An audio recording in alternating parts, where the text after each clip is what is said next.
আসসালামু আলাইকুম। আপনারা কখনো তেল ছাড়া শাক রান্না করেছেন? আজকে আমি দেখাবো তেল ছাড়া কিভাবে শাক রান্না করতে হয়। এটি হচ্ছে লাউ শাক রান্না। প্রথমে শাকগুলো ভালোভাবে ধুয়ে আমরা একটা পাতিলে নিয়ে নিব।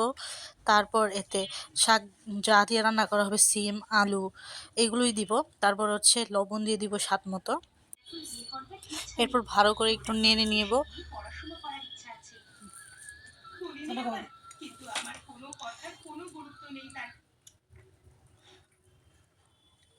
যখন একটু সিদ্ধ হয়ে আসবে তখন পেঁয়াজ, কাঁচামরিচ, তারপর রসুন দিয়ে দিব।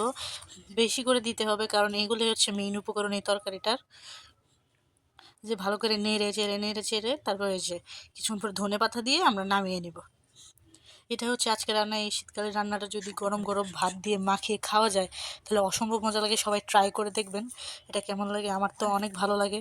কোনো পানি দেওয়া যাবে না এটাতে, এভাবেই। এটাতে একদমই পানি রাখা যাবে না, এভাবেই শুকনো করে করতে হবে। ভালো করে ভাত দিয়ে মাখিয়ে খেয়ে দেখবেন শীতকালীন সকাল সকাল বা যখন ঠান্ডা পড়বে একটু গরম ভাত দিয়ে খুবই মজা লাগবে।